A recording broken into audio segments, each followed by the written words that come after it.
Subscribe कीजिए Amazon news channel को और बेल आइकन को भी दबाइए लेटेस्ट वीडियो सबसे पहले देखने के लिए।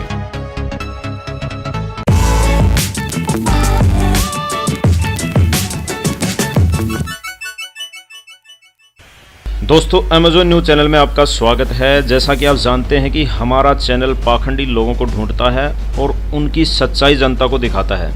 आज एक और पाखंडी का नंबर है जिसका नाम है राहुल आर्या। आज देश ने बहुत तरक्की कर ली, लेकिन ये जनाब अब तक हठ लगाए बैठे हैं कि सूर्य पर वेद पढ़े जाते हैं। इसने एक वीडियो बनाई है जो बहुत बेहुदा है। ये समाज में आग लगाने की कोशिश में है।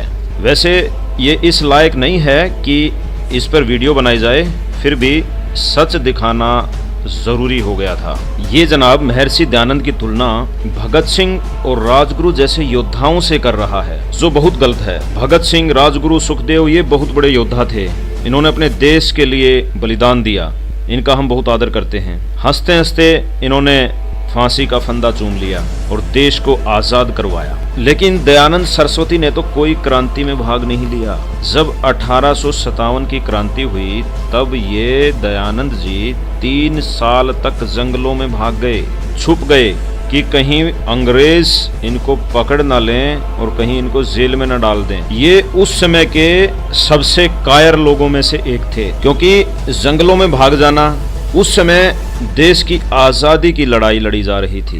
पहली क्रांति थी 1857 की क्रांति, और महर्षि दयानंद जैसे कायर लोगों की वजह से ये क्रांति असफल रही। महर्षि दयानंद जैसे लोगों का विशेष हाथ था, नहीं तो उसी समय भारत देश आजाद हो जाता लगभग 100 वर्षों तक। और दयानंद जैसे लोगों की वजह से भारत को आजाद होने में 100 साल और लग गए। 1947 को भारत देश आजाद हुआ। महर्षि दयानंद को देशभक्त कहना देशभक्तों के साथ मजाक करना है। हाँ, इस व्यक्ति को नशेड़ी व्यक्ति कह सकते हैं, जो कई दिनों तक भांग पीकर बेसुध हो जाया करता। राहुल आर्या की ये कोशिश है कि महर्षि दयानंद को शहीद घोषित कर दूं और इनको भगत सिंह जैसे योद्धाओं से भी ऊपर बना दूं। लेकिन इन जनाब को जान लेना चाहिए कि शहीद होने के लिए देश पर जान कुर्बान करनी होती है। राहुल आर्या के द्वारा महर्षि दयानंद को शहीद बनाने की असफल कोशिश हो रही है।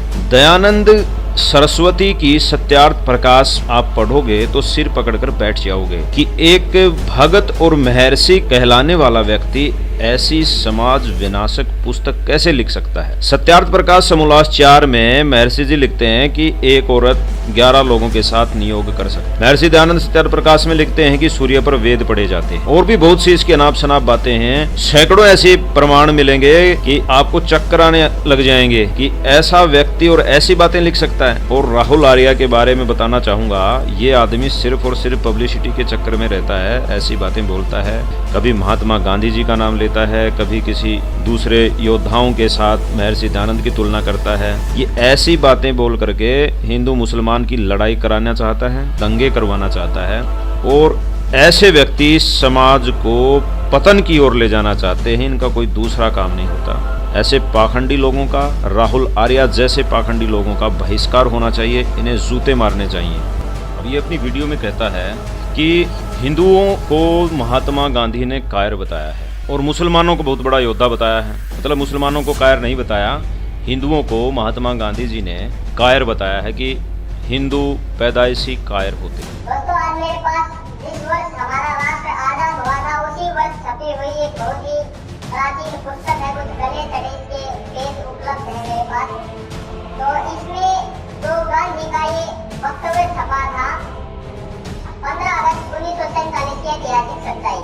उस वक्तव्य में उस साल जो गांधी ने कहा था, हिंदू बोल कवड़ मोहम्मदन बोल बुली, अर्थात हिंदू पैदाइशी कायर है और जो मुस्लिम है वो पैदाइशी बुली है, ताकतवर है। सबसे पहली बात तो ये है कि किसी भी धर्म में या सभी धर्मों में हर एक तरह के व्यक्ति होते हैं, और महात्मा गांधी जी ने ऐसा कभी भी कोई बयान नहीं दिया। ये झूठ बोल रहे हैं, दंगे करवाना चाहते हैं कि दंगों का माहौल तैयार हो जाए, हिंदू मुसलमान लड़ मरे और इसका अपना उल्लू सीधा हो जाए। अब महात्मा गांधी से ये लोग क्यों ईर्ष्या करते हैं, क्यों जलते हैं, मैं इसका आपको कारण बताना चाहूँगा।